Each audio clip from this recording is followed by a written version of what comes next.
Molt bé, doncs, si us sembla, anem a donar inici a aquesta activitat d'aquesta tarda. En primer lloc, moltes gràcies a totes les persones que us heu connectat per assistir a aquest taller d'aquesta tarda.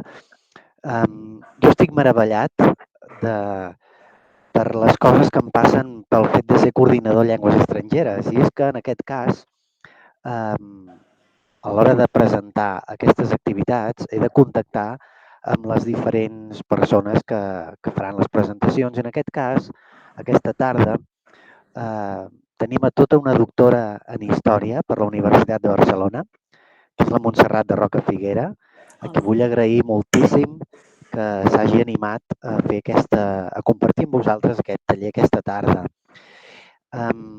Deia que estic meravellat pel fet de que, evidentment, gaudireu d'una activitat a mans d'una doctora en història, en l'especialitat de prehistòria i història antiga, si no vaig errat, Montserrat, i que des de ja fa uns anys combina la docència amb la recerca arqueològica.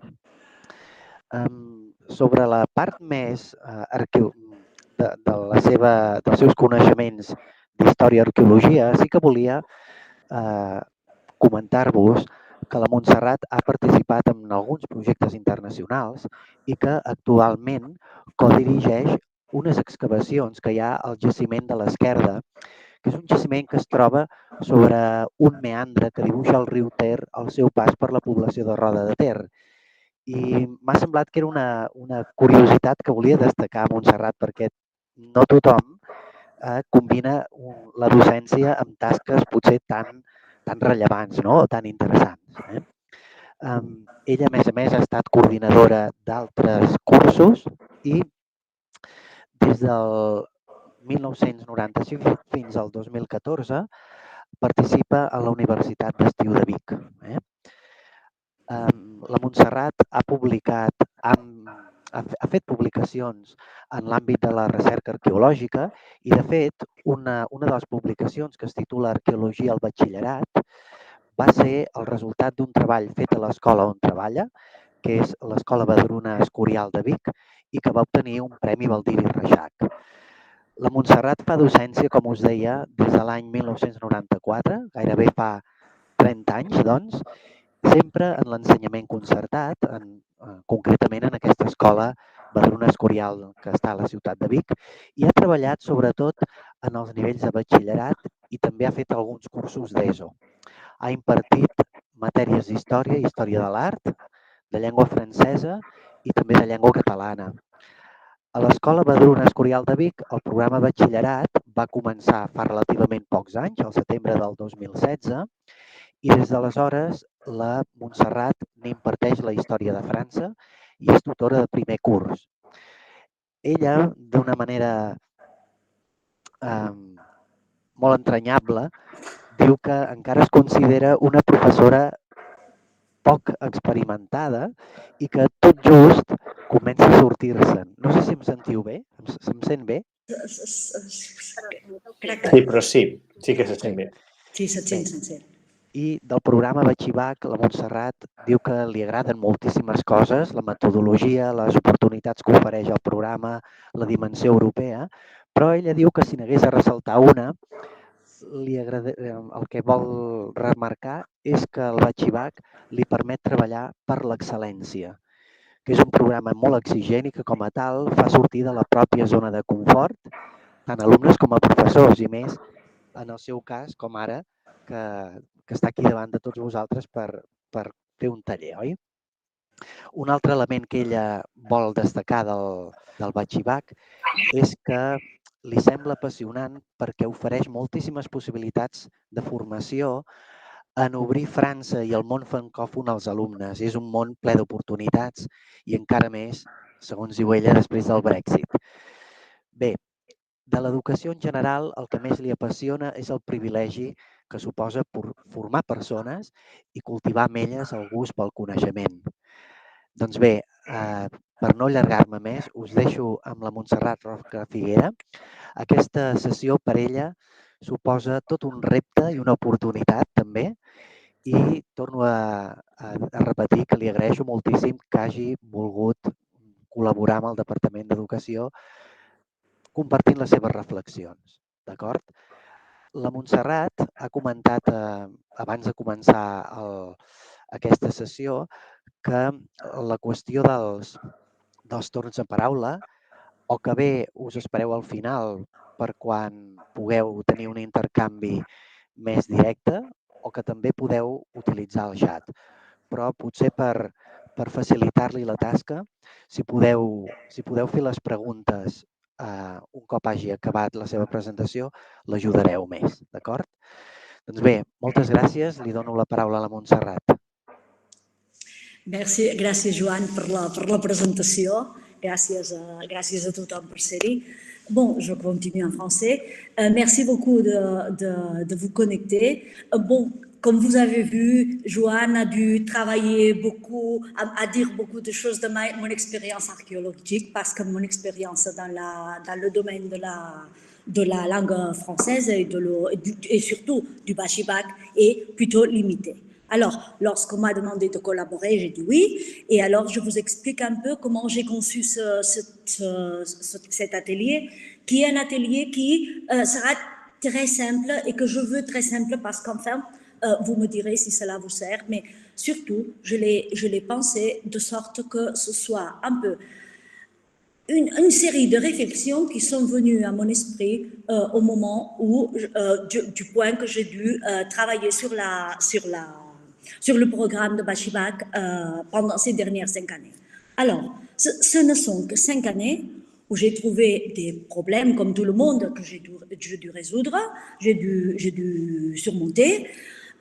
Ces problèmes ne sont pas seulement dans le domaine de la programmation, peut-être c'est un domaine qui m'intéresse peut-être le moins, mais dans le problème du type d'élève, dans le problème des problèmes pour s'exprimer avec la fluidité qu'il faudrait, c'est des problèmes sur cela. Et je voudrais simplement faire une réflexion sur cela.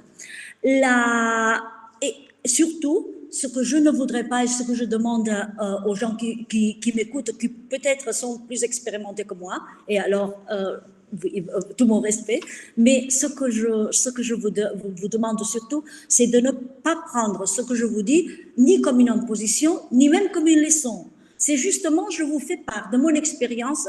Si quelqu'un, ça l'aide en quelque sorte. Mais ce que je ne vais pas faire, c'est de dire, bon, il faut le faire comme ça, il faut le faire d'une autre manière, parce que je suis pas spécialiste en ça,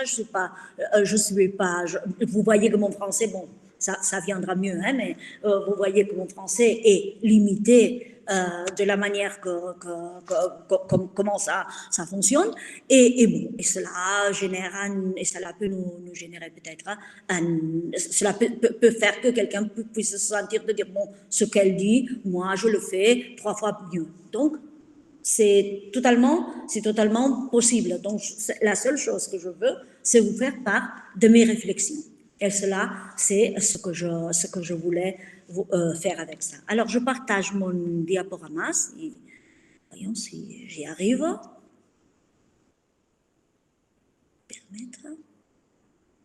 Si j'arrive.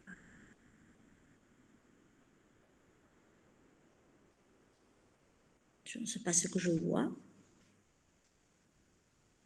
Attendez. Je n'arrive pas à voir là. Ah là là. Attendez. Ah, qu'est-ce que je ne sais pas. Ah, attendez un moment. Je n'arrive pas à voir attendez. Si j'y arrive.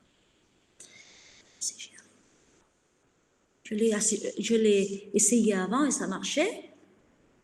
Mais enfin.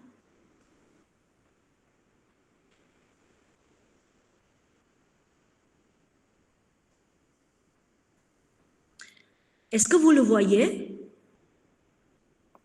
Oui. Oui? Oui. On le voit parfaitement. Bon, alors, vous voyez l'écran, hein? Le programme d'histoire de France et d'Espagne, des questions et des réflexions, c'est ça? Oui. Oui, d'accord. Merci beaucoup. Merci beaucoup. Alors, c'est seulement ça ce que je voulais faire aujourd'hui, c'est de réfléchir, de faire une petite réflexion au programme d'histoire de la France et de l'Espagne, et mettre à notre voie des problèmes et des réflexions avec lesquels je me suis trouvée tout le long de ces années. Et alors, essayer de voir comment on peut résoudre ça. Et puis, donc, si c'est échéant, donc participer dans un petit tour de parole. Alors, vous verrez que dans le programme, je commence seulement pour vous présenter mon établissement scolaire. Ça, c'est l'école Escorial de Vic. C'est un programme qui déjà on a travaillé pendant plusieurs années dans le thème du multilinguisme, qui se considère l'un des fils conducteurs de l'école. Et dans ce cas-là, le Bachibac arrive il y a 5 années. Donc, cette année, nous allons examiner la 5e promotion avec des résultats qui ne sont pas mal. Donc, c'est pour ça que ça nous donne une certaine tranquillité à ce point-là. Dans notre établissement, nous avons les conditions minimales du Bachibac. Alors, il faut le savoir. Peut-être entre vous, il y a des gens qui ont des conditions meilleures. Nous faisons les 10 heures hebdomadaires de cours en français que nous divisons nous partageons avec 3 heures de langue étrangère, qui font le français, bien sûr, 2 heures d'histoire de France en première et en seconde, 2 heures de littérature française, le tutorat en français, le travail de recherche en français. Et puis, la 10e heure, ce qu'on fait, c'est un échange en France. Alors, cela, comme vous voyez, ça pose un problème, surtout dans le cas de l'histoire de la France, parce que c'est un horaire bien court pour l'énorme travail qu'il faut mener à terme. C'est bien court pour les professeurs, mais aussi c'est bien court pour les élèves. Alors, je voulais vous présenter quelques-uns de ces problèmes. Ce ne sont pas les seuls, mais ce que je voulais faire, c'est vous présenter quelques problèmes qui sont parvenus le long des années, qui se répètent et que je voulais partager avec vous et voir comment on les a résolus. D'abord, le premier problème, c'est que c'est une matière nouvelle pour les élèves, mais surtout que le contexte de la matière est un contexte inconnu. Ainsi pour les élèves que même pour les professeurs parfois. C'est-à-dire, on est en train d'expliquer l'histoire de France, mais on n'a parfois pas vécu les conditions géographiques, les conditionnants qui font que l'histoire soit enracinée dans la mentalité de quelqu'un. Et alors ici, parfois, on ne se rend pas compte qu'il faut expliquer des choses que, par exemple, dans une histoire de Catalogne, on ne devrait pas expliquer. Parfois, on ne l'explique pas parce qu'on considère que c'est quelque chose de peu important. Et puis, cela génère des troubles avec les élèves.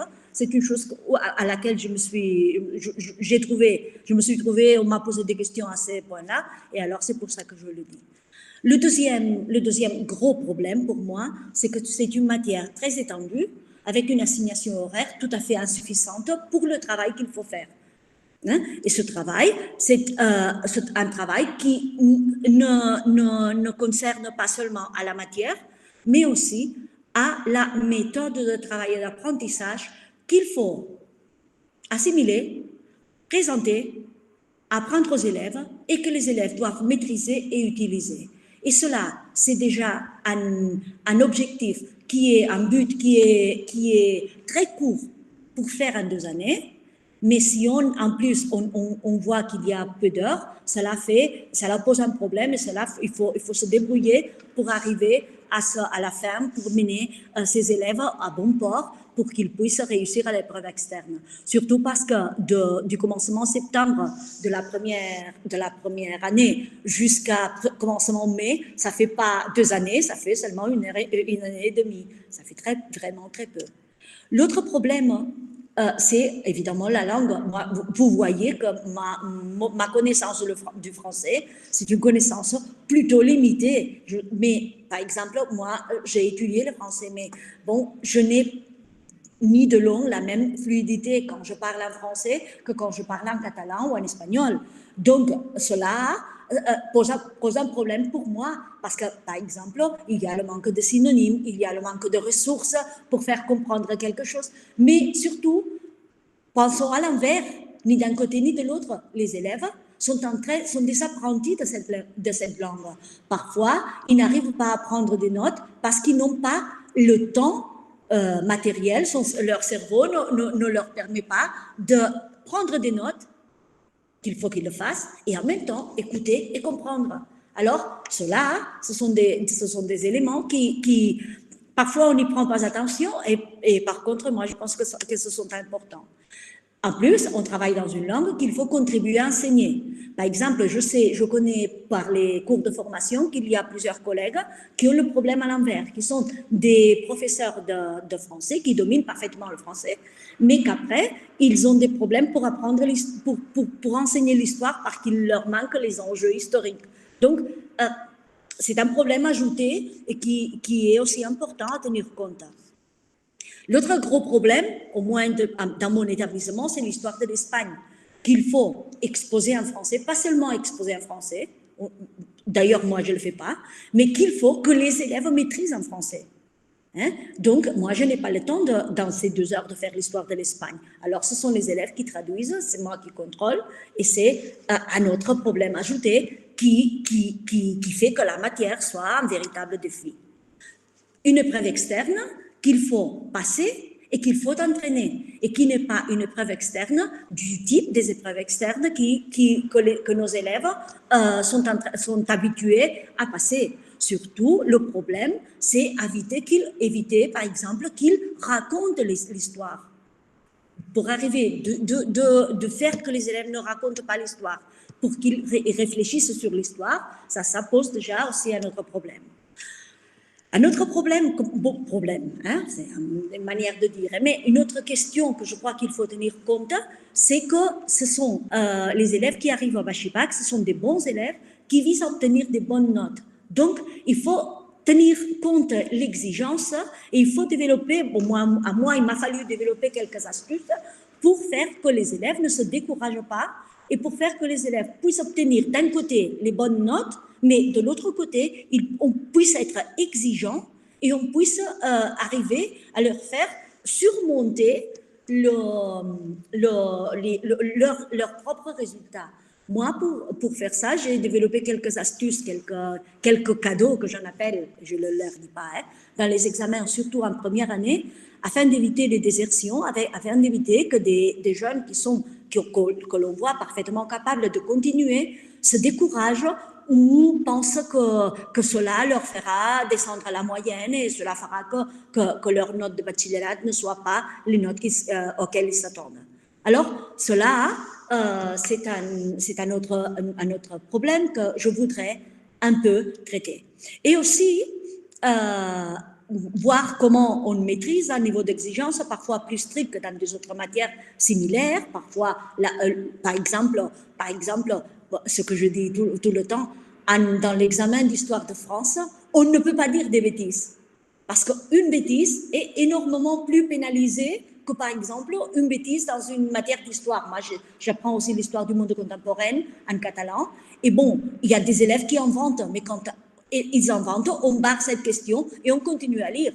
Par contre, dans un commentaire, dans une rédaction, une bêtise dans la présentation, ça entraîne beaucoup de problèmes dans le reste de l'examen. Donc, je crois que cela, il faut le tenir compte à l'heure de travailler, de présenter ce travail aux élèves et de leur corriger de ce point de vue-là. Hein?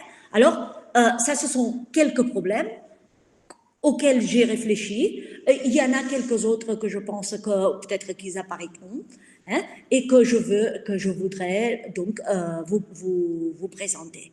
Alors, pour commencer, je n'ai pas eu l'occasion de vous connaître tous, donc je ne sais pas exactement si c'est la première année que vous donnez la matière. Je l'avais pensé surtout par des professeurs qui étaient débutants, parce que c'est là où j'ai eu la plus grande peur, c'est simplement pour ça.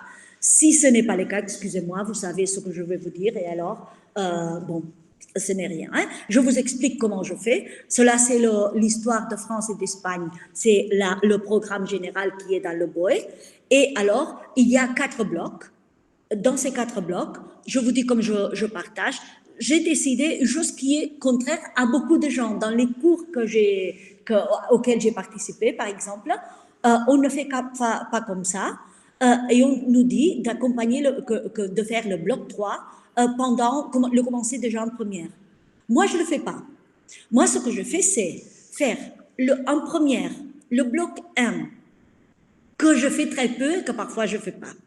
Le bloc 2 et le bloc 4, dans la première année. Et pourquoi? Surtout parce que ce sont des blocs qui ne rentrent pas dans la matière, dans l'épreuve externe, auxquels je peux être flexible du point de vue du contenu, je peux le faire plus facile, parce que dans cette première année, ce que j'essaie, c'est de consolider la méthodologie. Alors, dans la première année, je commence généralement par le bloc numéro 4, je vous expliquerai après pourquoi, en parlant un peu de la géographie, surtout de la géographie de l'Europe, en général, de l'Espagne et de la France, et vous verrez après comment je fais. Je continue, si j'ai le temps ou si je vois qu'il y a des problèmes dans l'expression orale, je profite pour faire des expressions orales de la première partie du curriculum de l'histoire de l'Espagne de deuxième bachillerato, c'est-à-dire un peu le monde ancien, le Moyen-Âge. Si je vois que les élèves, ça se débrouille, je leur donne parfois des films ou des bibliographies pour faire. Et après, dans la première année, je termine avec le bloc 2. Dans le bloc 2, où je travaille l'histoire du monde contemporain, je travaille à fond la Révolution française, les conseils d'Ancien Régime, tout ça. Et puis, je continue jusqu'au monde actuel en essayant de donner l'entourage, le cadre général pour l'année prochaine pouvoir parler directement des faits de l'histoire de la France et que mon collègue qui fait en espagnol l'histoire de l'Espagne puisse donner dans l'histoire de l'Espagne et qu'ils puissent déjà maîtriser parce qu'ils ont déjà le contexte général. Pour moi, quelques années, j'avais commencé à donner l'enracinement de la République dans le commencement dans la fin de l'année de première année, mais je me suis rendu compte qu'il fallait la répéter parce qu'ils ne sont pas assez mûrs. Cela avance, il y a l'été parmi, on ne s'en rappelle pas, il y a des bêtises, alors je préfère faire tout ce qui sert à s'examiner en deuxième. Hein? Alors, bloc 4, bloc 2 est bloqué dans le cas échéant, par exemple avec des expositions orales, par exemple avec un questionnaire, quelque chose comme ça, et surtout le bloc 3 en terminale. Hein? Alors, pour la programmation, ce que j'ai divisé, c'est le suivant. Je consacre toute la première année à maîtriser la langue, la méthode, à maîtriser la grande chronologie, les grands temps forts de l'histoire et à bien utiliser les notions et les concepts historiques. De sorte que quand on est à la fin de premier, les élèves connaissent parfaitement comment faire un commentaire, comment faire une rédaction, même si le contenu de cette rédaction, c'est encore un contenu un peu plus pauvre en histoire. Alors, ce que je fais, c'est faire à peu près ces sujets-là, et je commence surtout par la géographie de l'Europe. Après, je travaille la Révolution française, surtout en consacrant un petit peu le temps à voir les différences entre l'Ancien Régime et le Nouveau Régime. Je parle de l'industrialisation, des nationalismes, des impérialismes, Première Guerre mondiale qui ne rentre pas dans l'épreuve externe, la période d'entre-deux-guerres, les crises, tout cela, qu'après je vais voir en deuxième dans la crise des années 30, tout cela. Hein? Alors, je fais un programme qui est très simple. Pourquoi je fais ça? Parce que cela me permet de faire, avec des notions historiques très simples, utiliser la méthodologie. Et alors, cette méthodologie qui est déjà utilisée, on peut après la mettre dans les textes de deuxième, hein, de terminale. Alors, qu'est-ce que je voulais dire? Ah oui, je vous ai simplement préparé un petit aperçu de quelques sujets que je travaille qui sont un peu originaux. Je ne vous dis pas tout ce que je fais dans la matière, bien sûr, mais je vous dis comment je commence le premier, comment je commence le deuxième, pour si cela vous donne quelques idées. Et si vous me permettez, je m'arrête une seconde parce que je vais fermer une fenêtre qui est là parce qu'il y a beaucoup de bruit et on sera plus confortable. Excusez-moi, j'arrive tout de suite.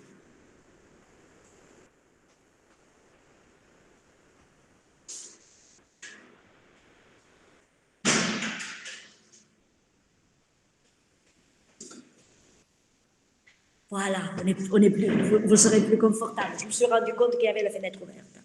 Bon, ce que je vous disais, je commence l'année scolaire de première Bachivac, toujours avec ce thème de la géographie de l'Europe. Le thème, je le fais d'une manière très, très simple. Simplement, pour voir si les élèves sont capables de connaître un petit peu la géographie, c'est pas évident que tout le monde la connaisse, hein, pour pouvoir commencer à travailler avec, à leur introduire un système de prendre le vocabulaire, d'apprendre le vocabulaire de chaque thème. C'est sur ce thème si simple que je leur apprends à faire la liste du vocabulaire, tout ça, de sorte qu'ils puissent après le faire à chaque thème pendant les 2 années. Hein? Alors, l'acquise du vocabulaire, c'est très important. Parce qu'avec cela, qui est tellement facile, je commence à leur apprendre que dans ces cours-là, ils devront participer. Il y a des cours dialogués, par exemple, qui ne seront pas là à écouter et moi j'expliquerai la géographie de l'Europe. Qu'est-ce que vous y voyez ici? Et alors, ils sont contraints à répondre parce que c'est tellement facile qu'on ne peut pas dire je ne sais pas. Hein? C'est facile. Et puis, à partir d'ici, je leur présente un peu les conditions, par exemple, surtout dans les conditions de la France et de l'Espagne, et par exemple, toutes les unités de relief. Je leur fais rendre compte surtout de la situation de la France, ce qui me servira pour l'année prochaine, hein, l'année suivante, bon, de la condition, de la différente situation de la France par rapport à l'Espagne, par exemple, entre les lieux de passage, les bassins, les montagnes, où est-ce qu'ils sont les montagnes, où est-ce qu'ils ne sont pas, comment la France fait partie de cette plaine européenne qui est facile à entrer. Et alors, par exemple, on commence à introduire le thème de par où est-ce que les invasions de la France arriveront, la différence entre avoir les Pyrénées qui ferment les frontières ou ne les avoir pas, ça conditionne par exemple ça conditionne l'histoire par exemple, et dans des concepts très très très simples, on commence à introduire l'idée du commentaire des cartes. Alors, cela, j'en fais un diaporama avec plusieurs cartes. Je vous n'en ai mis qu'une, mais avec plusieurs cartes que je leur télécharge. On a un classroom et je présente toujours le matériel là. Et dans ces cartes, il y a des variétés. Et on pratique et on prend un peu le temps à pratiquer, à décrire, à voir comment les cartes ne sont pas pareilles. Et on arrive surtout à poser quelques petites problématiques sur les cartes. On fait les cartes de l'Europe, on fait la carte physique et politique de l'Espagne, on fait la carte physique et politique de la France pour voir les différences. Et alors, surtout dans la France, j'introduis les notions de département, les notions de région. On compare un peu ce que c'est, on leur informe un peu, parce qu'il faut tenir compte, je ne sais pas chez vous, mais par exemple chez moi, tous les élèves n'ont pas, chez moi, nous recevons des élèves de plusieurs centres scolaires. Et alors, qui viennent faire le Bachivac parce que nous sommes le seul centre Bachivac de notre région. Alors, il faut ce petit thème pour voir ce qui vraiment sait chaque élève, ce qui vraiment connaît chaque élève. Parce qu'il y a des élèves en sciences qui n'ont pas fait beaucoup d'histoire. Il y a des élèves qui ont totalement oublié. Il y a des élèves qui connaissent parfaitement. Alors, ce thème me sert à cela. Alors, je vise dès le premier jour à l'épreuve externe, et alors je sais que dans chaque thème, il y ait quelque chose qui nous introduira déjà petit à petit, très petit à petit, dans le commentaire, et des éléments qui nous introduiront très petit à petit dans la rédaction. Hein? Et par exemple, dans ce cas-là, je leur fais faire une petite rédaction, une petite réponse argumentée pour voir s'ils arrivent à mettre le pourquoi, hein, simplement très simple, sur par exemple, si quand on a terminé, s'ils croient que les cartes peuvent refléter une idéologie ou non. Ou par exemple, un autre sujet que je leur propose parfois, c'est de dire si l'Europe a des frontières qui sont claires. Hein, et pour qu'ils disent, bon, du côté de l'Ouest, c'est plus clair, du côté de l'Est, non. Qu'est-ce que c'est l'Europe, qu'est-ce que c'est l'Eurasie, tout cela. Et cela, c'est le premier thème. Vous voyez que je parle beaucoup du premier thème. Ce n'est pas parce que ce soit le plus important, mais c'est simplement parce que c'est le premier et parce que si on avance petit à petit, on gagne un peu la confiance des élèves, surtout de ces élèves qui sont très bons et très forts et qui, à ce moment-là, sont littéralement effrayés par ce qui leur vient au début. J'entends des bruits, mais vous continuez à me suivre, n'est-ce pas? Oui? Oui, oui. Oui, bah, d'accord. Bah, d'accord, merci beaucoup. C'est parce que j'entendais, je ne vois pas. Hein? Bon, un autre thème, je ne vais pas tout vous présenter, mais par exemple, le deuxième thème que je travaille, c'est la Révolution française, parce qu'elle ne rentre pas dans l'épreuve externe, mais c'est un point qui nous vertèbre parfaitement l'histoire de la France et qui me permet de faire un peu ce qui suivra après et travailler surtout les concepts politiques. Par exemple, j'introduis ici des notions historiques, surtout. Ici, je travaille ça va très bien pour travailler les périodes de rupture et continuité, les ruptures, les continuités, les temps forts, surtout les grands moments de rupture des processus historiques. Et cela aide beaucoup après à qu'ils puissent interpréter quelque chose. En plus, j'introduis l'analyse des images qui me servira aussi par le commentaire. On a déjà les cartes, on commence avec les images, des images très simples. Et on travaille aussi dans des concepts, surtout dans les concepts d'Ancien Régime, Nouveau Régime, Constitution, souveraineté nationale, suffrage, Constitution, Empire, qui après nous serviront l'année prochaine ou nous serviront dans les thèmes successifs pour déjà avoir le vocabulaire maîtrisé.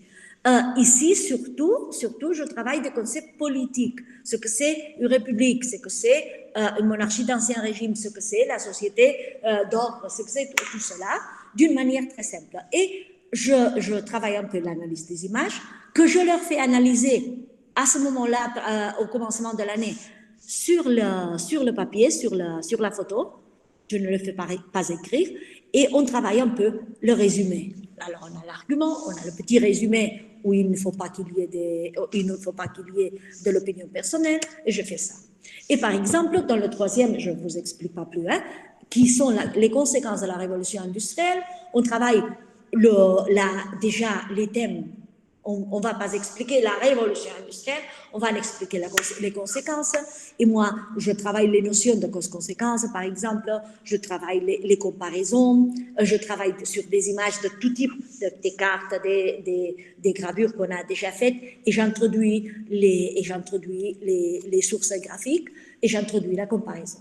Et comme ça, petit à petit, pendant la première moitié de l'année, on travaille seulement sur des petites notions qui vont porter à travailler avec le commentaire. Alors maintenant, juste aujourd'hui, ce matin, ce que je suis en train de faire, c'est de travailler sur comment faire un commentaire, pour faire déjà le commentaire tout en entier. La deuxième partie de l'année, avec les thèmes qui sont plus narratifs, surtout, je le fais coïncider entre la Première et la Seconde Guerre mondiale, où ils ont plus de connaissances, je travaille surtout dans la rédaction. De sorte qu'à la fin de l'année, on a un aperçu général de l'histoire du monde contemporain que pour les élèves qui sont en sciences, et le seul qu'ils ont, hein, et pour le cas des terminales, et pour le cas de la méthodologie, ils maîtrisent déjà, ils connaissent et travaillent déjà dans le commentaire et à la fin de l'année, dans la rédaction. D'accord? Alors, dans les terminales, ce que je fais, c'est surtout travailler dans le contenu.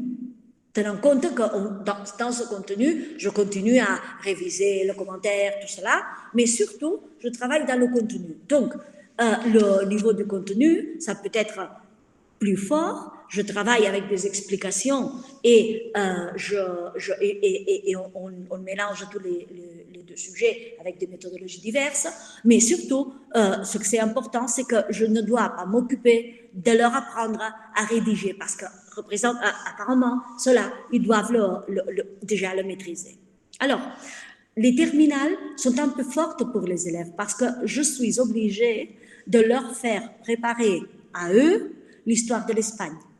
Parce que, avec les 2 heures que j'ai, je ne peux pas expliquer l'histoire de l'Espagne. Même je ne la donne pas. Alors, avec mon collègue d'histoire d'Espagne qui fait le cours en catalan, moi, je leur donne quelques antisèges en français afin qu'ils puissent avoir le vocabulaire. On travaille un peu sur ça. Et les élèves font le cours d'histoire d'Espagne en catalan dans la classe normale. Moi, je fais l'histoire de France. J'essaie de comparer beaucoup dans les 2 cas. Hein? Mais ce sont eux qui traduisent les notes. Et alors, dans l'examen d'histoire de France, il y a toujours 2 options, mais je les examine dans le même temps d'histoire de France et d'histoire de l'Espagne avec la méthodologie épreuve externe française. Je suis très surprise de ça parce que moi, j'ai pensé que cela poserait un gros problème pour les élèves. Moi, j'ai pensé que je devrais faire beaucoup d'heures après le cours pour leur expliquer parce qu'ils n'en seraient pas capables.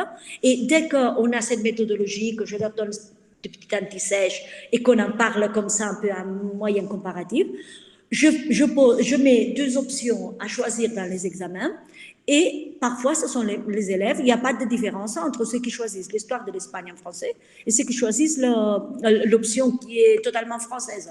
Donc, je crois que le système, après des années de quelques doutes, maintenant, ça fonctionne entre les 2 collègues. Hein? Et alors ici, ce qu'on travaille, c'est de maîtriser, il y a une faute, excusez-moi, entre les techniques de commentaire et de rédaction. Hein? Et alors, on travaille dans les sujets qui correspondent.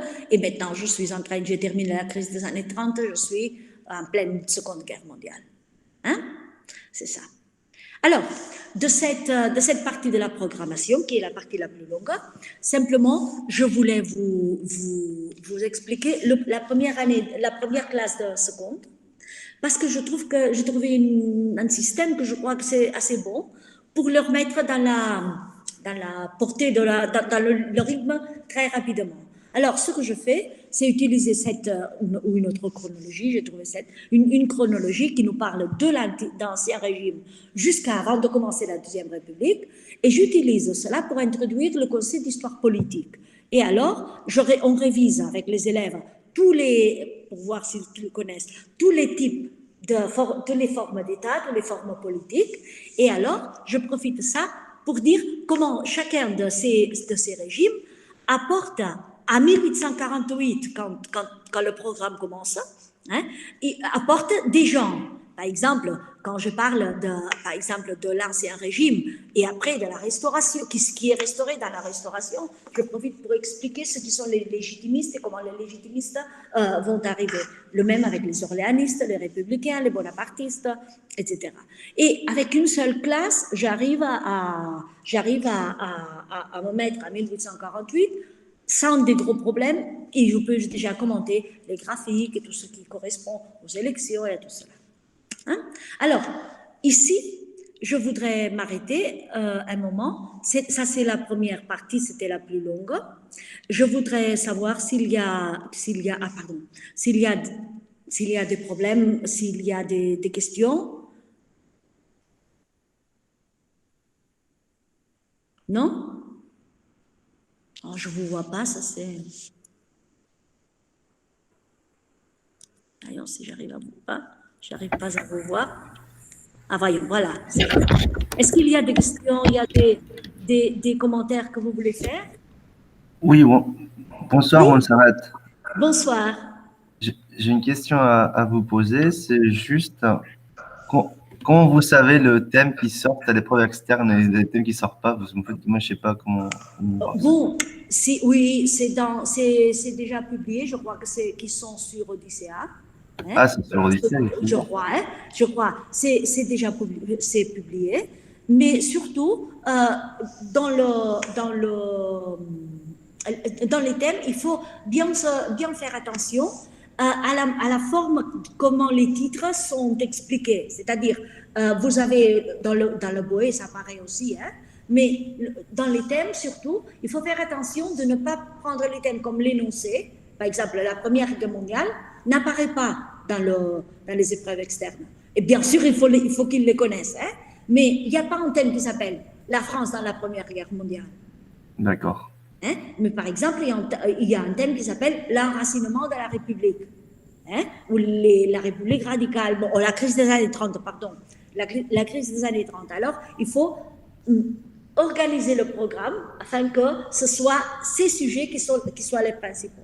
Si vous en avez besoin, moi je trouve que c'est excellent, il y a le diaporama que M. Jean-Bastien Urfels a préparé pour les débutants dans le cours d'introduction qu'on fait généralement au département d'enseignement.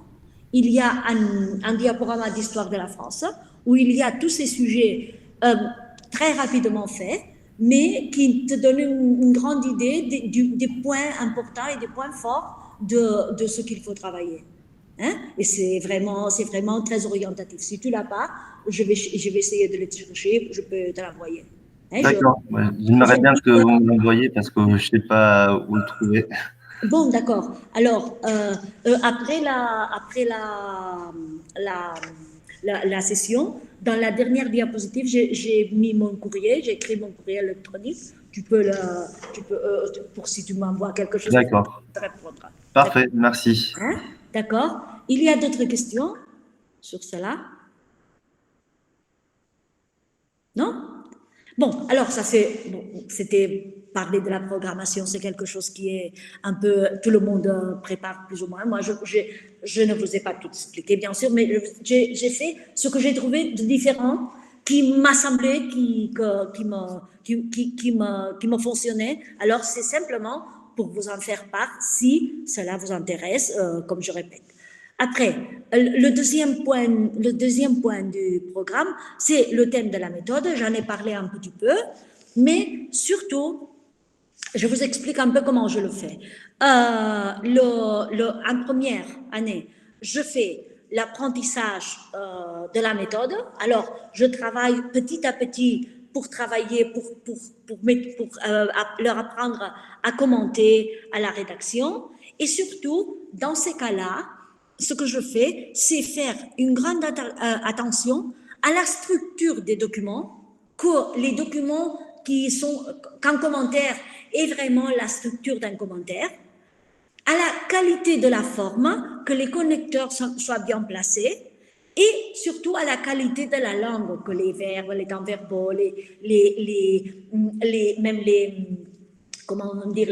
registres, que ce soit dans le registre correct, tout cela. Et je fais plus d'attention à ça, où je suis plus stricte, et consciemment, je suis moins stricte du point de vue du contenu historique. Alors, je leur présente des commentaires qui puissent commenter d'une manière étendue, d'une manière large, qui ne soit pas qu'on ne doive pas, qu'il soit facile à comprendre, qu'il n'ait pas des grands problèmes, parce que comme ça, je peux être stricte dans la structure, sans devoir être stricte dans le contenu, ce qui ferait que les notes soient très, très basses et ce qui découragerait ces élèves qui visent à entrer dans la faculté de médecine et qui sont parfaitement, et qui sont très, très, très, très concernés avec ça. Ça, c'est d'un côté. De l'autre côté, ça c'est pour le janvier, je fais le commentaire plutôt, maintenant, je suis en train de le faire. Et en avril, j'ai introduit la rédaction, que, comme je vous ai dit, je l'introduis surtout avec le thème du nazisme de la Seconde Guerre mondiale, parce que ce sont des thèmes que plus ou moins tous les élèves connaissent. Alors, ils ont beaucoup plus de choses à dire. Alors, c'est plus facile de structurer une première rédaction quand il y a des problèmes de mots, des problèmes de structure, des problèmes de paragraphes, des problèmes de tout cela. Si le thème ne pose pas de problème, ou si on a une certaine envie de parler de tout cela. Alors, j'ai essayé de différentes manières au long de ces 5 années, et celle-ci a été la manière qui m'a fonctionné le plus.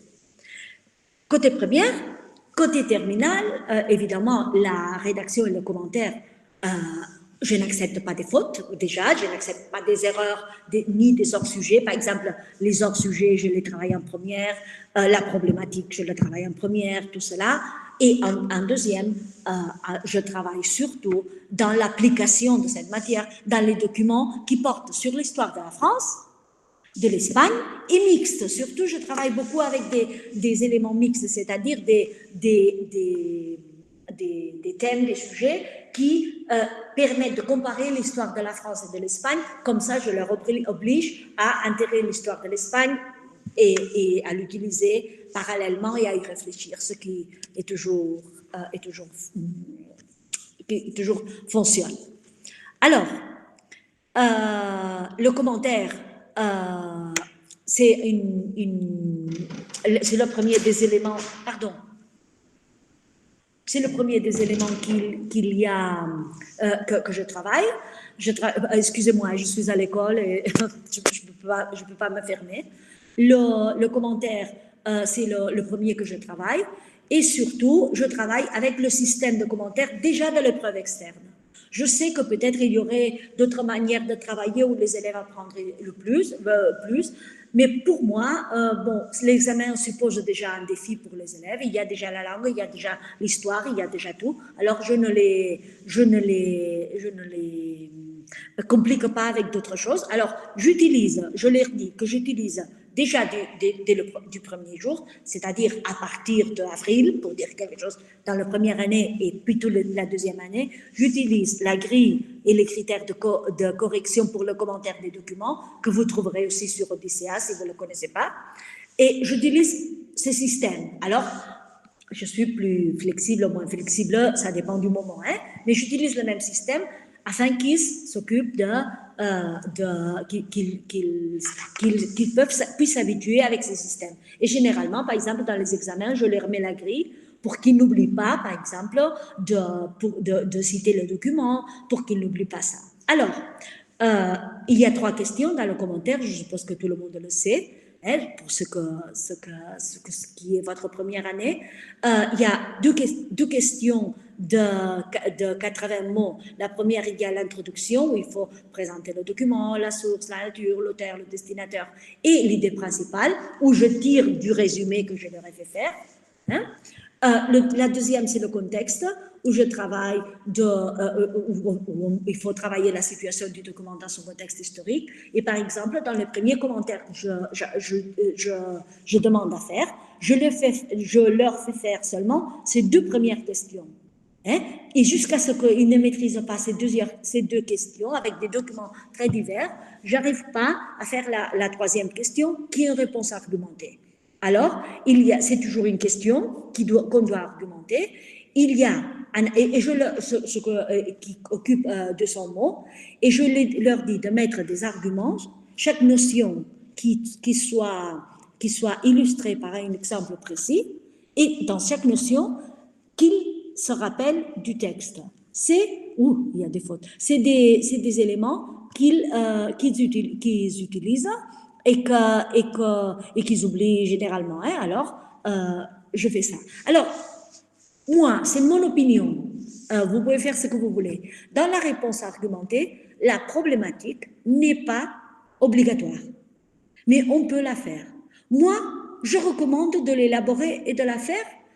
J'ai fait de 2 manières. Et dans mon cas, quand on fait une argumentation, si on commence toujours pour la problématique, c'est plus facile après à développer le texte. Si elle n'y est pas, je ne pénalise pas. Mais je leur recommande de faire toujours la problématique. Parce que sinon, il m'est arrivé qu'ils le font à l'envers. Dans la rédaction, ils oublient que c'est pas là qu'il faut faire la problématique. Alors, toujours réfléchir à une problématique et après, ça fonctionne directement. Hein? Alors, les gros problèmes auxquels je me suis trouvée, je vous les partage simplement. Le gros problème, là où je pénalise le plus, c'est qu'ils oublient tout le temps de citer les documents, surtout quand le sujet est facile, surtout quand ils connaissent bien le sujet. Ils argumentent rapidement, mais ils oublient de faire attention aux documents de départ. Ça, c'est une chose qui pénalise assez. Et donc, c'est un des grands problèmes. L'autre problème, c'est les hors-sujets, surtout dans pas tellement dans le commentaire, mais surtout si c'est un thème qu'ils connaissent. S'ils connaissent le thème, alors le sujet, ils s'en vont. Hein? Alors, pénaliser, et éviter surtout les hors-sujets, et surtout ne pas oublier la conclusion, parce que parfois, ils s'expliquent et oublier la conclusion. Alors, l'autre élément qui me semble important et que je pratique beaucoup, parce que c'est une chose que je vois que c'est coûteux pour eux, c'est quand on travaille avec plusieurs documents. Dans l'épreuve externe, il y a beaucoup de fois qu'il n'y a pas un seul document, mais plusieurs documents. Alors, lorsqu'il y a plusieurs documents, les élèves se trouvent avec une grande difficulté pour faire la présentation, pour faire le contexte. Parfois, c'est très habituel qu'ils fassent, surtout la première fois, 2 présentations. Hein? Le premier document, le deuxième document, Et cela n'est pas un bon système. Alors, il faut bien le pratiquer. Moi j'ai trouvé, par exemple, je n'ai pas fait la première année, et puis j'ai remarqué que c'était une chose qu'il fallait faire. Hein? De beaucoup préparer les situations les plus difficiles, afin que dans l'épreuve externe, ils ne se trouvent pas avec des surprises qu'après sont difficiles à surmonter. Hein? Dans le contexte le même, s'il y a 2 documents qui parlent de 2 contextes différents, il faut penser au contexte commun qui fait que ces documents soient ensemble. Ce ne sont pas des documents différents, mais si on les met ensemble, c'est qu'ensemble, ils ont quelque chose à dire. Et alors, c'est là où je crois qu'il faut travailler. Bon, ça, en ce qui concerne le commentaire. En ce qui concerne la rédaction, je ne sais pas, vous me commenterez après, mais dans mon cas, ils trouvent bien plus difficile la rédaction que le commentaire. Il y a toujours dans la rédaction plus mauvaise note que le commentaire, c'est pour ça que je commence par le commentaire. Et dans la rédaction, il faut vraiment travailler dans la fin de la première année. Ce qu'il faut vraiment travailler, c'est avec la problématisation. Et même si vous voyez dans les sujets qu'on travaille, on travaille déjà avec la problématique, ce qu'on voit, c'est que les élèves ont vraiment du mal à problématiser. Alors, dans ce cas-là, il faut faire beaucoup de pratiques. Par exemple, parfois, dans la première, où il y a beaucoup de sujets à travailler et on n'est pas tellement contraint par la rigueur de ce qu'il faut dire. Par exemple, je leur mets parfois des exercices qui sont des sujets sans contrainte et qu'ils doivent problématiser. Et alors, analyser si la problématique elle est bonne ou elle n'est pas bonne, et commencer à interdire, par exemple, les problématiques du type quel, ou les problématiques du type qu'est-ce qui s'est passé, ou des problématiques comme ça. Hein? Il faut commencer de là et commencer à leur apprendre plusieurs types de problématiques. Moi, j'utilise là aussi un diaporama qui est déjà téléchargé en Odyssea, qui appartient aussi au professeur Jean-Bastien Urfels, où il y a une explication assez complète de ce que c'est une rédaction. Et alors, il parle de types de problématiques et de types de plans. Hein? Alors, c'est bien d'utiliser, de l'utiliser, surtout au commencement, et puis à mesure que les élèves présentent des difficultés différentes, donc s'adapter pour problématiser, pour leur apprendre à problématiser, avoir une bonne problématique. Alors, quand on a la bonne problématique, ce que je fais, c'est de commencer à ponctuer les problématiques pour voir. Si tu ne fais pas une bonne problématique, ton résultat ne peut pas être si bon que si tu fais une bonne problématique. Et comme ça, lorsqu'ils sont des bons élèves, on arrive à voir que les élèves problématisent dans l'espoir de pouvoir avoir un meilleur résultat. C'est très bon ça. Ça nous aide parce qu'ils sont vraiment des bons élèves. En ce qui concerne le plan, dans le plan, j'ai eu aussi des problèmes. Ça a été une des choses les plus difficiles pour moi de l'apprendre parce qu'il oublie tout le temps. Hein, il présente la problématique et il commence à écrire. Alors, présenter le plan, ce n'est pas une chose qu'ils considèrent confortable, alors ils l'oublient. Hein, je pénalise assez pour cela. Alors, le plan, il y a aussi dans ce diaporama de Jean-Bastien Hurfels, qui est sur Odyssea, le plan, il y a de différents types de plans. Alors, quand on leur apprend les types de plans, on passe une semaine, 2 semaines, où les élèves décrivent le plan comme si c'était ce qu'il faut dire. C'est-à-dire, moi je pense que c'est je vais utiliser un plan dialectique.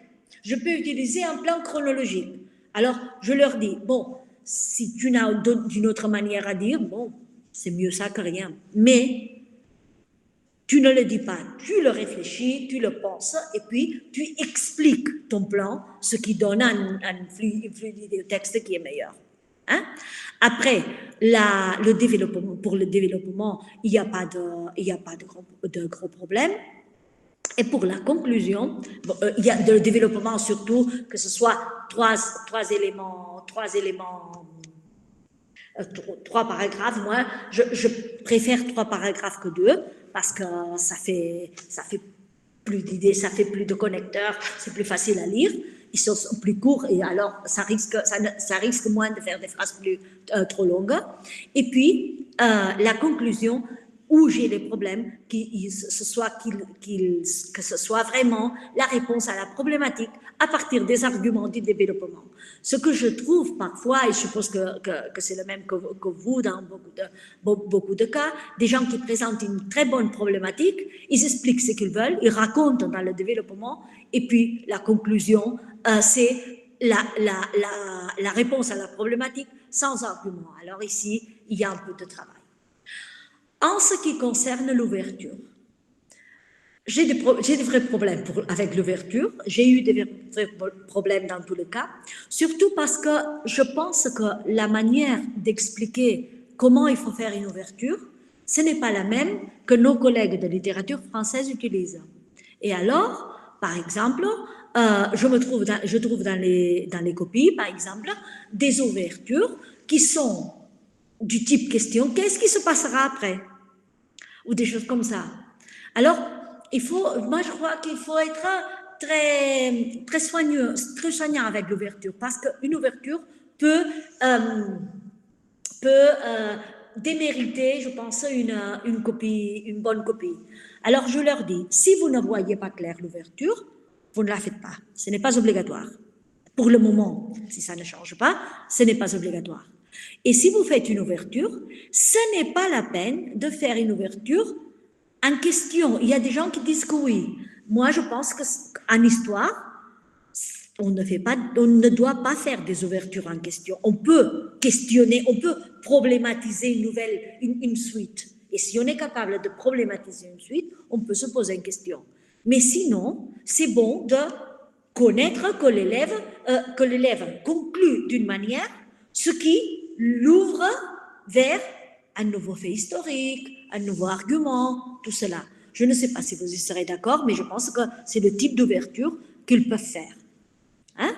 Quant au langage de l'ouverture, ce que c'est important, c'est que l'ouverture ne soit pas une invention, ne soit pas une incognite. L'ouverture doit être quelque chose qui vraiment soit une réflexion historique, parce que sinon l'ouverture, ça va contre ce qu'ils disent avant. Hein?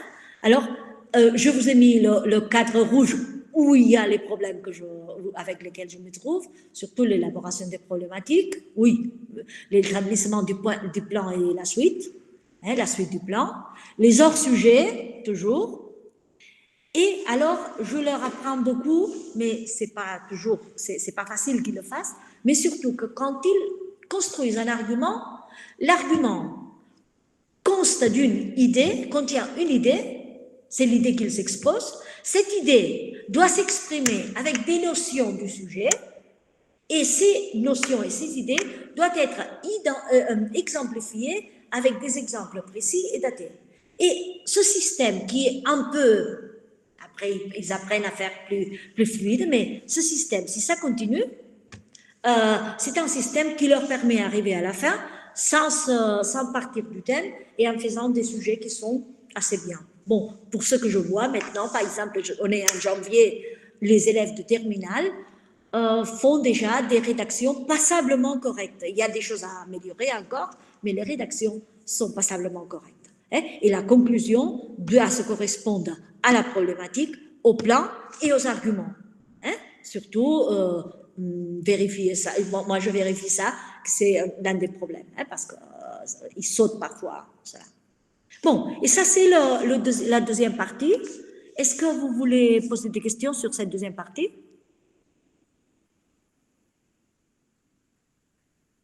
Non?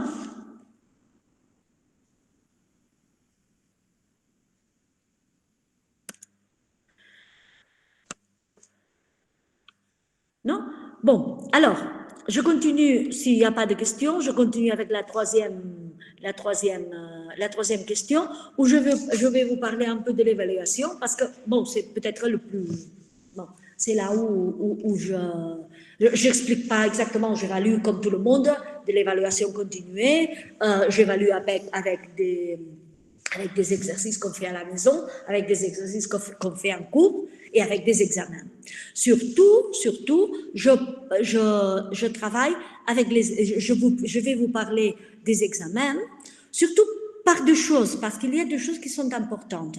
D'un côté, à ce qui concerne les examens, surtout en première, j'ai un grand problème avec l'exigence et le découragement. Si on est très exigeant, les élèves se découragent, ils voient qu'ils ne vont pas obtenir la moyenne, qu'ils ne vont pas maintenir la moyenne qui leur permettra de faire les études qu'ils veulent faire après. Surtout parce que le profil des élèves, c'est celui-là.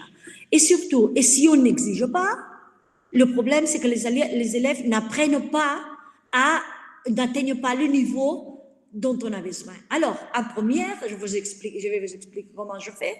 Et, par contre, en terminale, ce qu'on fait, c'est une chance de mon établissement, et c'est une chose que je recommande beaucoup, c'est que chez nous, dans tout le bachillerato, on fait les examens de préévaluation et d'évaluation tous ensemble.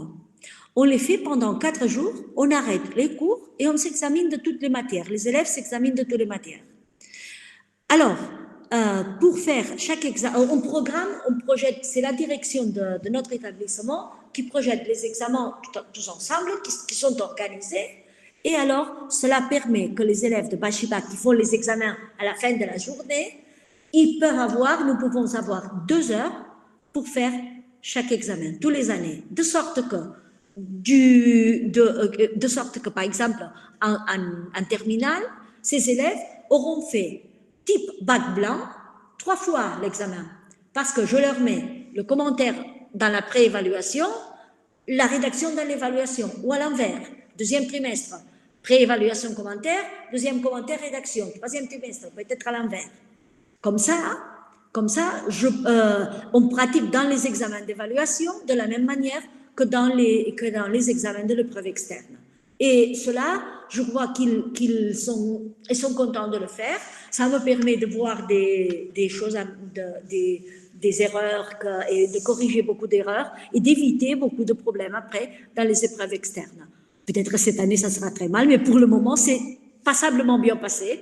Donc, c'est comme ça que nous agissons. Ça, c'est un problème d'organisation du centre scolaire, de la même façon que j'ai dit que je n'avais pas assez d'heures, je ne peux pas faire l'histoire de l'Espagne en français parce que je n'ai pas les heures. De l'autre côté, cette manière d'organiser les examens, je crois que pour les élèves Bachibac, c'est idéal. hein, parce qu'ils ont 2 heures, parce qu'ils s'habituent à investir 2 heures pour faire un commentaire. Hein, je leur mets même les 2 options et on travaille sur cela. Dans la première année, je vous ai mis, je crois, oui, je vous ai mis 2 exemples de questions. Par exemple, ça c'est une question seulement, hein, c'est pas tout l'examen.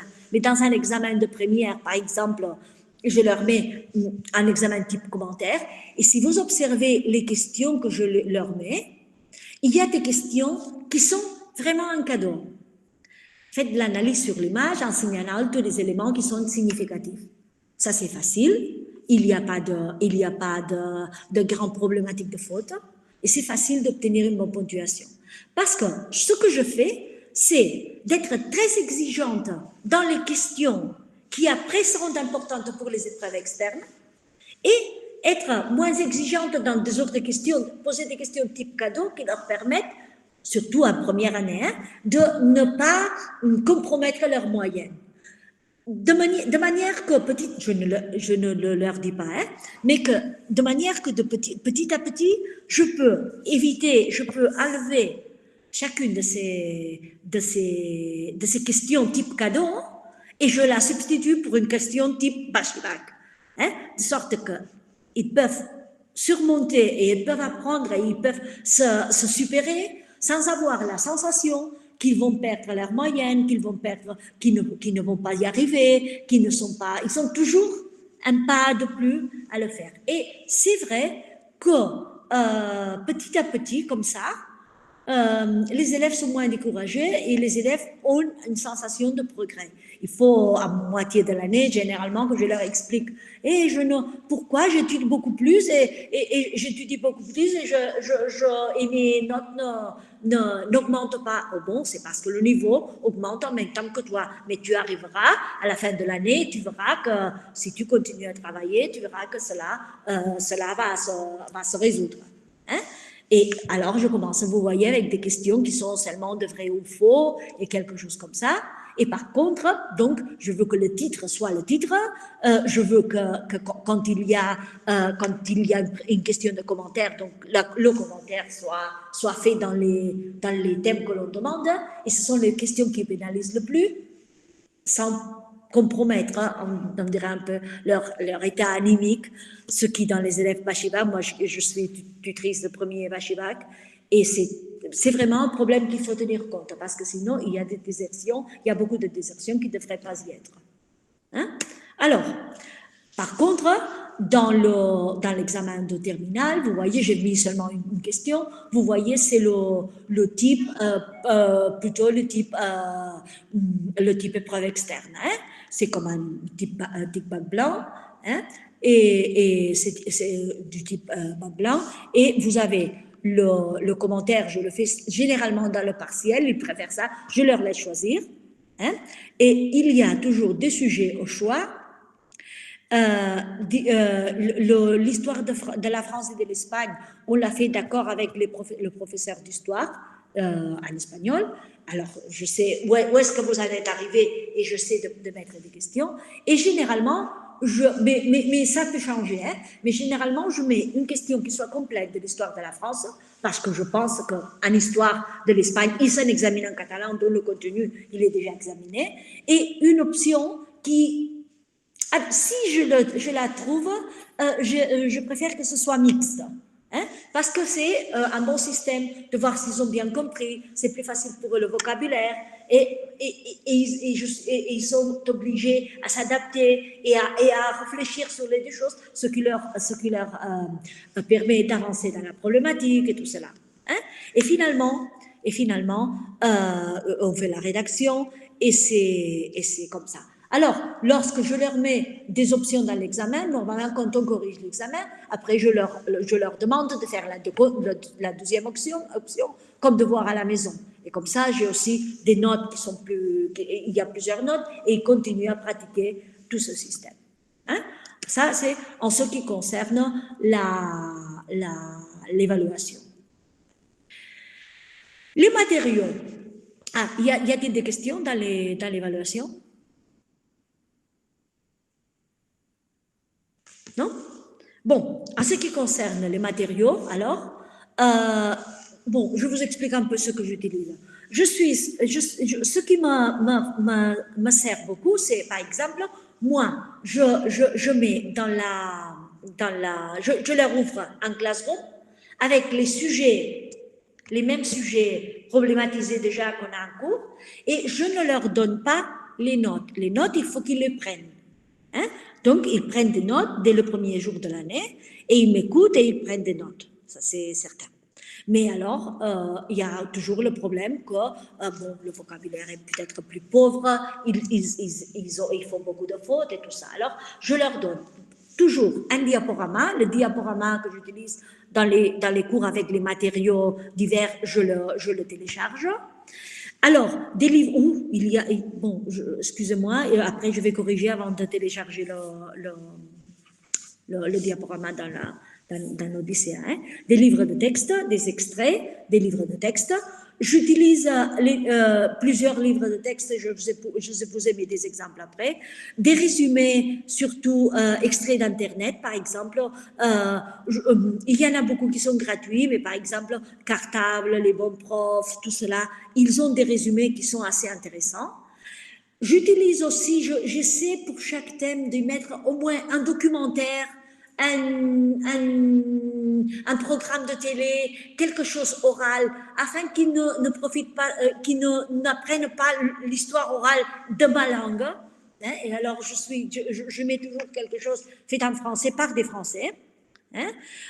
J'utilise aussi quelques programmes TV. Par exemple, je vous recommande, j'utilise beaucoup, par exemple, un programme qui s'appelle « C'est pas sorcier ».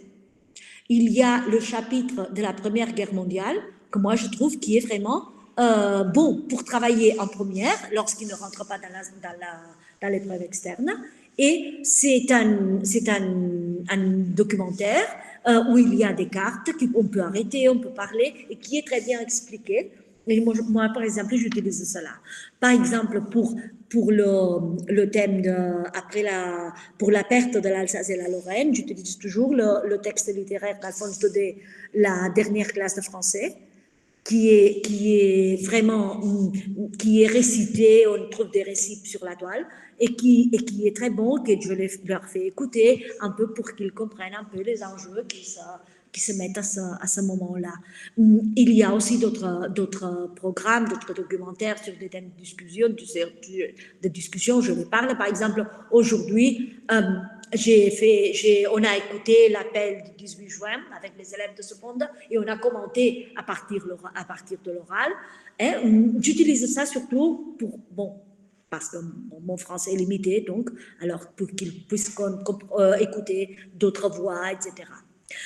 J'utilise aussi quelques musiques et chansons, même si, par exemple, j'utilise, par exemple, en première année, j'utilise les paroles de la Marseillaise pour terminer avec la Révolution française, par exemple, et bien sûr des textes et des images de n'importe quel type.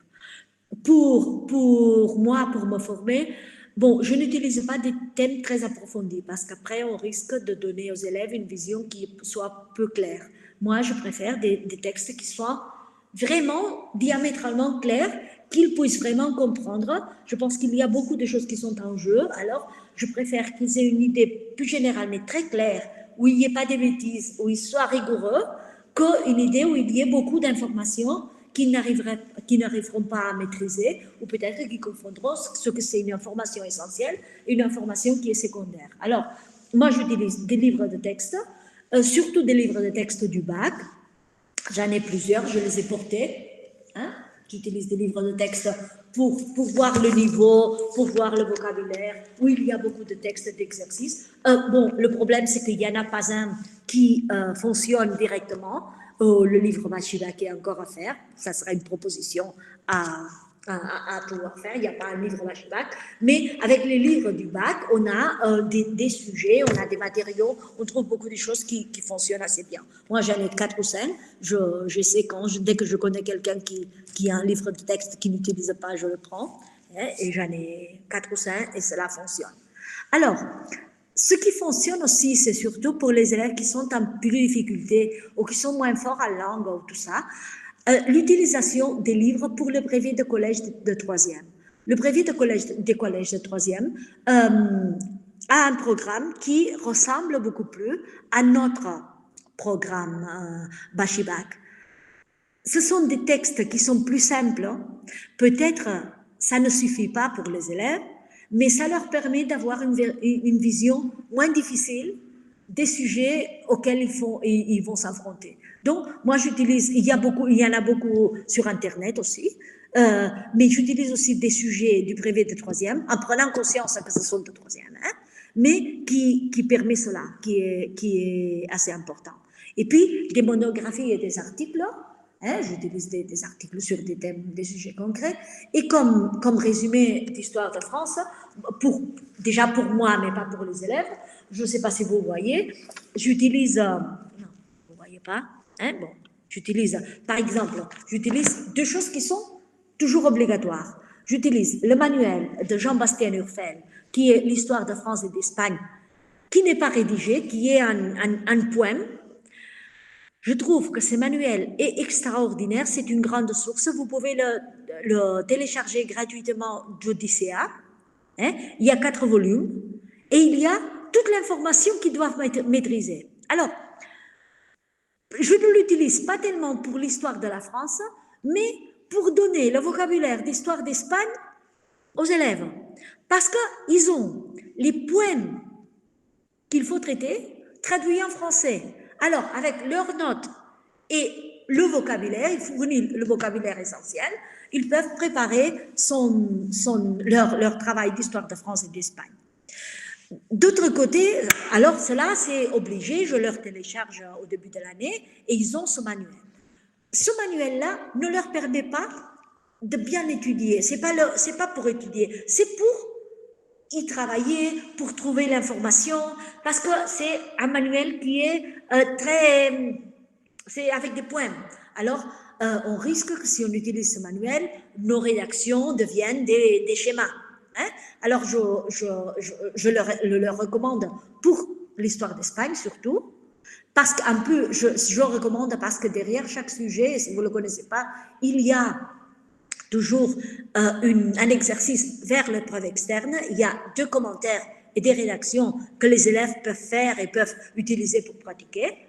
Et puis, je vous recommande ce livre que je pense que vous connaissez, il circule déjà sur la toile.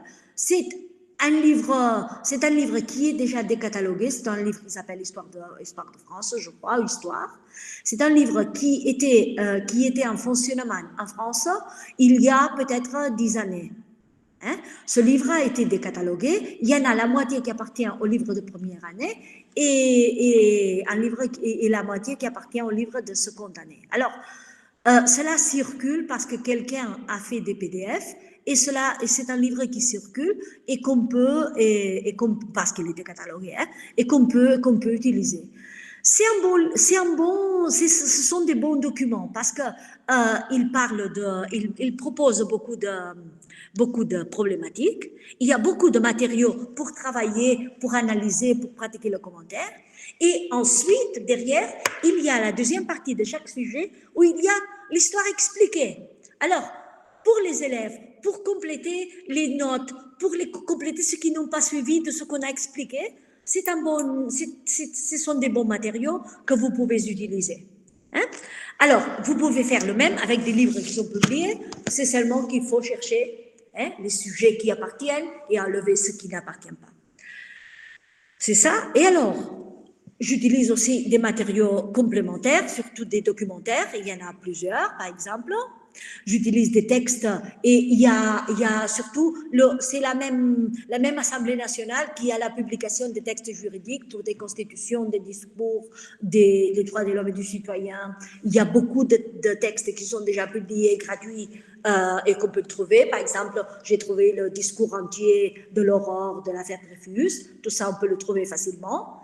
Et puis, tout ce type de résumés, par exemple, qui sont dans des programmes de formation et tout cela, il y en a qu'il faut payer, mais il y en a qui sont gratuits et qui sont très concrets et qui, pour les élèves, sont des bons matériaux complémentaires. Alors, je leur donne toujours dans leur classroom, il y a un dossier qui sont les matériaux obligatoires, ils doivent commencer par là.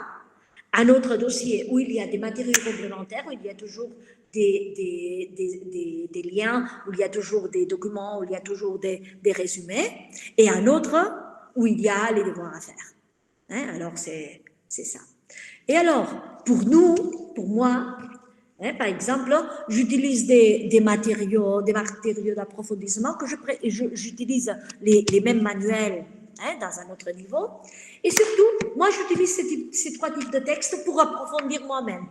Et pour ne pas me perdre dans des grands approfondissements, j'ai ce livre, La chronologie du monde contemporain. Pour moi, c'est un livre qui m'aide à avoir des points de repère, parce que c'est une chronologie entière du monde contemporain où on a distingué le monde, l'Europe et la France. Alors, ça c'est Caroline Boyer, chronologie du monde contemporain. Il y a des dates clés pour comprendre le monde depuis 1848, et on peut faire les contextes, on peut extraire des informations d'ici d'une manière seulement des faits historiques, mais qui parfois, au moins à moi, que je ne suis pas une spécialiste ni dans l'histoire contemporaine, ni dans l'histoire de la France, cela me sert. Hein? Les autres livres que j'ai trouvés, ce sont 3 volumes de ce livre-là, qui s'appelle La bibliothèque de l'étudiant, licence et master. C'est la France du 19e siècle jusqu'au 20e siècle. Ce sont 3 volumes de l'éditorial Hachette Supérieur. Je l'ai trouvé en France, à Besançon. Et ce sont des livres très, très minces.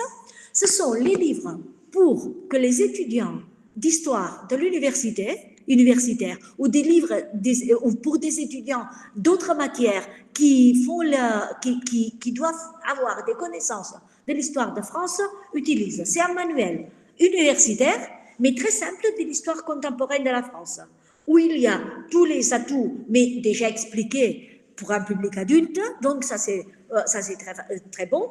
Et puis, il n'y a pas, c'est pas long, c'est-à-dire dans le jour à jour, c'est difficile parfois de trouver des heures pour faire des grandes lectures, ça on peut le faire à l'été et tout cela, mais ici, vous trouverez par exemple ça, régime et classe politique, chronologie politique de la restauration, c'est fait en base dans des notions et des faits historiques bien analysés et très clairs et très, très brefs. Parfois, j'utilise quelque chose avec les élèves, mais surtout, cela c'est pour moi. Et dernièrement, j'ai trouvé, surtout le 19e siècle, qui me pose un peu plus de problèmes pour la Troisième République, j'ai trouvé ce dernier livre de la France au 19e siècle, où c'est très bien parce qu'en plus d'y avoir des explications un peu plus approfondies, il y a plusieurs textes, surtout plusieurs textes juridiques. Je me suis acheté aussi un livre un petit livre sur toutes les constitutions françaises pour pouvoir acquérir un petit peu de langage politique, mais je ne l'utilise pas vraiment parce que vraiment on n'a pas le temps et on ne peut pas approfondir cela quand il faut que ce soit clair ce que c'est une république, que ce soit clair ce que c'est un suffrage universel. Ce sont les grands concepts, je crois, qu'il n'oublie pas. Alors, bon, il y a d'autres choses qu'on peut consulter, mais que je n'utilise pas vraiment. Ce que j'utilise, surtout, ce sont ces 3. D'accord? Bon, et finalement, on a déjà dit, hein, parce que à la mesure de la parole, je l'ai dit assez, mais surtout, un autre point qu'il faut travailler, c'est avec le profil des élèves. Moi, je pense que le Bachibac a un défi très important à accorder à ses élèves l'excellence avec laquelle ils veulent travailler. Parce que nous avons des bons élèves. Le problème, ce n'est pas d'obliger aux élèves à étudier, dans la plupart des cas. Ce sont des élèves qui, normalement, choisissent le Bachibac parce qu'ils peuvent étudier, parce qu'ils veulent étudier. Parfois, ils se sentent soulagés quand ils voient qu'ils peuvent étudier tout ce qu'ils veulent. Parce que le Bachibac a un certain prestige, moi, dans mon établissement, c'est-à-dire, bon, il étudie beaucoup plus que les autres. Oui, mais c'est qu'il fait Bachibac, ce n'est pas qu'il est un chouchou ou un boucheur ou tout ça.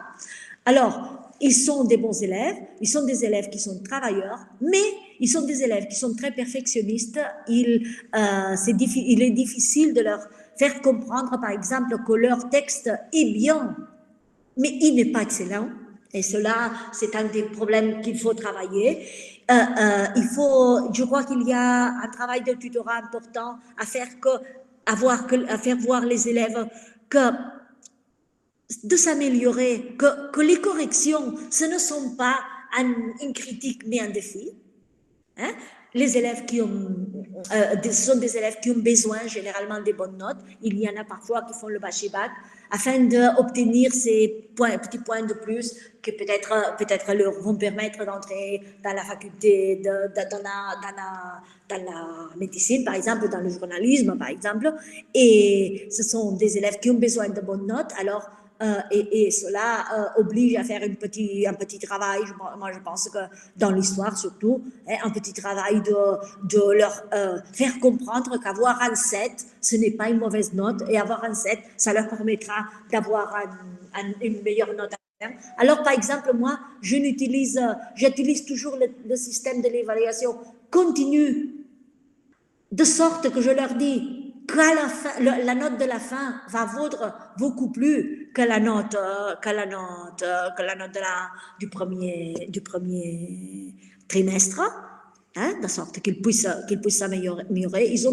Je laisse toujours la porte ouverte à s'améliorer, parce que cela, c'est une chose qui leur intéresse. Hein, et qui leur encourage à travailler. Ce sont des élèves qui se découragent facilement, donc il faut travailler, je pense, avec ça. Et pour qui l'épreuve externe est l'un des premiers grands défis de leur vie. Hein? Alors, pour eux, quand on les voit, quand ils se présentent dans l'épreuve externe, je ne sais pas si vous avez expérimenté, mais il faut, je pense, un travail d'accompagnement qui est important et qui est peut-être aussi important je pense qu'il leur accorde plus de résultats ou des résultats meilleurs s'ils l'ont que s'ils ne l'ont pas. Et alors, je pense que c'est un travail de coaching qu'il faut faire parce que, évidemment, l'épreuve externe pour eux, ce n'est pas le même que faire la sélectivité après. C'est un autre système et ils ont vraiment peur, et surtout pour l'oral, et il faut participer. Hein? Moi, je pense que ça, c'est une autre chose à dire. Et à la fin, il faut être honnête. Le français et moi, hein? Parce que moi je pense que c'est un point qui est très important pour que les élèves atteignent le meilleur de notre savoir. Moi je pense que, moi j'ai dit dans la présentation, le texte, le fait de travailler en bachibak, ça pose un défi. Mais ce n'est pas, mais ce défi, c'est aussi un défi pour les élèves, parce que, enfin, moi, je n'ai pas la même capacité de transmettre des connaissances en catalan qu'en français, et je dois le savoir, je dois être honnête, je dois leur dire ce que je sais, ce que je ne sais pas, et moi, je pense que ça, c'est un point aussi que peut-être qu'on ne travaille pas trop, c'est-à-dire, moi, je suis le prof, mais moi, je fais des fautes quand je parle. Alors, je ne peux pas, je peux le corriger, mais je dois chercher des matériaux complémentaires pour ne pas faire des fautes comme ça. Moi, je ne fais pas des fautes dans l'histoire parce que je suis historienne, mais à l'envers, ça pourrait être le même. Alors, moi, je pense qu'il faut toujours être très confortable dans la matière, être consciente que c'est une matière qui suppose un défi pour les professeurs et pour les élèves, et transmettre ça aux élèves, parce que cela leur donne de la confiance. Si on est très exigeant, parce que moi, par exemple, il m'est arrivé d'être trop exigeant dans quelques cas pour mon incertitude. Alors cela fait que les élèves se méfient. Si on sait que quand on se trompe, on essaie de chercher l'information, c'est normal. Et si on vit comme une chose normale, que moi je connais le français mais je ne suis pas française, que les élèves doivent apprendre le français, et il y a un dialogue à ce point-là, et on apprend à s'aider à ce moment-là. Par exemple, un mot qui ne me vient pas à l'esprit, dire à quelqu'un qui le cherche, j'arrive pas à dire ça, quand je me trompe, par exemple, j'arrive pas à prononcer quelque chose ou cela. Si on fait de cela un fait naturel, je pense que les élèves sont plus soulagés et comprennent qu'on est dans le même bateau et on a des enjeux communs. Si on commence à penser que mon niveau, c'est, au moins, ça m'est arrivé, c'est pour ça que je le dis, que moi j'ai le niveau, les élèves ne l'ont pas. Après, il y a un problème parce que parfois, les élèves arriveront à me dépasser dans mes connaissances du français. Hein? Et alors, moi, je pense que c'est un point qu'il faut être honnête, qu'il faut avoir toujours des éléments de support et que c'est très bon que les élèves sachent qu'ils ont d'autres points où se mettre et que tout le monde travaille pour l'apprentissage de la langue, même si tous nous sommes des apprentis de la langue française. Bon, et moi, j'aurais terminé là, hein, avec cette excursion dans l'échange qu'on a fait à Belfort cette année, avec le lion de Bartholdi, la fin du lion de Bartholdi, avec le 1870 auquel ils ont fait attention. Et bon, moi, pour mon exposition, je terminerai là. Hein, j'essaie de vous récupérer. Oui. Oui, d'accord. Alors, merci beaucoup. Est-ce que... Attends, j'arrête ça. Est-ce que vous avez des questions? Est-ce que vous voulez discuter? Est-ce que j'ai été trop longue? Est-ce que cela vous a servi de quelque chose? Je ne sais pas, c'est mon premier aperçu. Ah, je vois, Christina, je te connais de voilà, je te connais des cours de formation. Hein? Je ne sais pas, c'est ma première expérience, alors je me mets à votre disposition pour ce que vous voulez et bon. Je ne sais pas si cela vous a servi et bon, la prochaine fois ça ira mieux. C'est mon première expérience, je vous l'avoue. Hein. Non, mais je crois que ça a été très bien passé. Oui. On va voir s'il y a... Oui, je crois que oui. On va voir s'il y a des questions, si on vous pose des questions, mais on va partager la présentation sur Odyssea.